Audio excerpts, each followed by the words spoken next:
You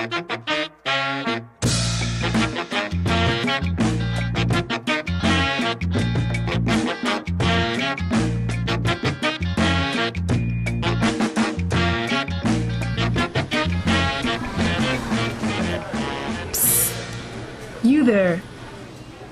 Yeah, you. We have some things to discuss. Are you talking to me? No big deal. What is a big deal is whether you know where your food comes from. I guess I've never really thought about it.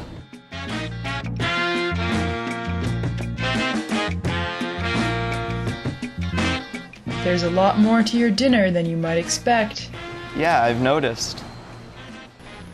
Like where food is grown, how it's grown, who it's grown by. Here, let me explain.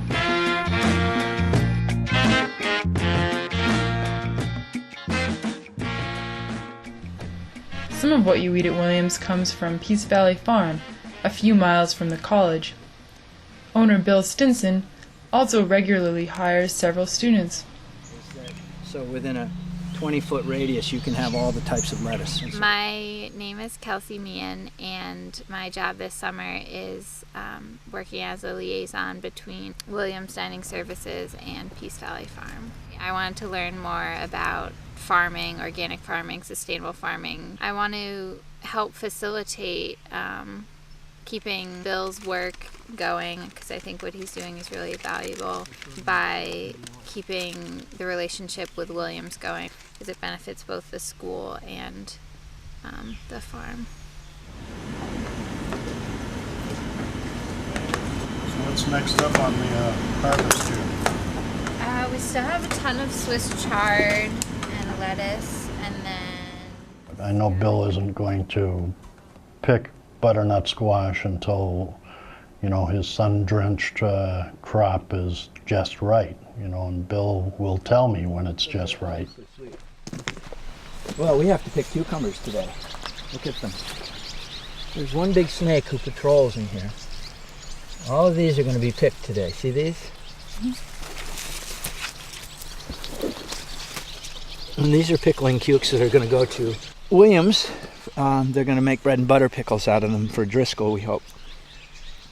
And that's the cool thing, is that we're, with the students working for me over the last 10 years, we've sort of developed ideas of things that we can do specifically for certain dining halls. We make an attempt to, to engage Bill, very much a give and take relationship with Bill, to get the products to our larger events. And not only that, we also try to preserve what he has for the harvest. For example, we do pickles at Driscoll. We call them Driscoll pickles. And I'd like to actually expand on that. I'm thinking about some jalapeno jelly. Perhaps Bill has some hot peppers, and we can start another canned item at Driscoll. During the summertime now, Bill will have an abundance of product. What Bill did last year was he gave us a recipe for a zucchini cobbler. We took that and we processed it when it came in. Similar to what we're doing now, we gave it a quick blanch in the kettle over here. So this is the process I'm telling you. It's going to take the bacteria out of it. We're just going to give it a quick poach. What we'll do is take that product and prepare it, and then blast freeze it or marinate it or pickle it or something on that idea. That helps us take us into the off season when the students get back. Just like we did the pepper last year, so. How does seal hold up on those shots? The seal is really good. We take all the air out of it. Yeah. And it holds up nice. And that enables us to take the growing season into another level,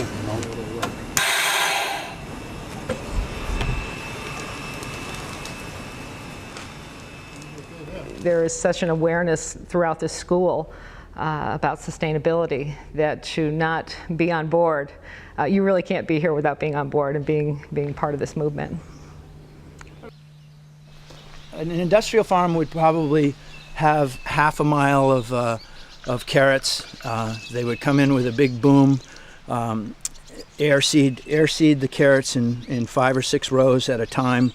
One guy could do, 15 acres, 20 acres in a day, and then they come back with an herbicide and spray the whole field, and they come back and fertilize it. and it's done on a much larger scale to feed the masses. But what we do here is we're hand transplanting everything with a 30-pound crowbar, which is another trademark of our farm. Everything's hand transplanted. There's a couple 100,000 transplants in a season that the students put in.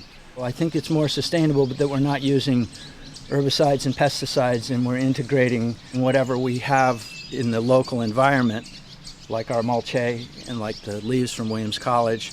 Look at them.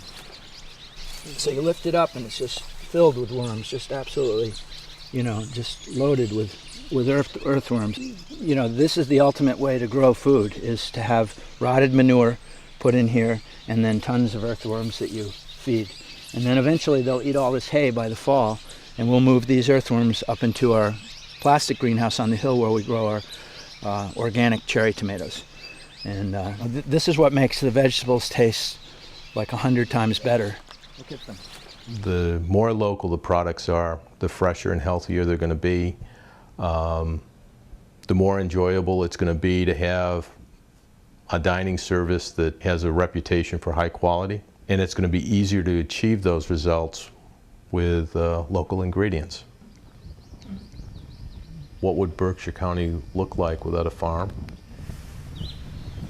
It's important for people to kind of become more aware of where their food is coming from. I think that the distance has grown a lot larger when people they don't eat seasonally anymore. They don't really recognize all that goes into the food that they buy at the supermarket.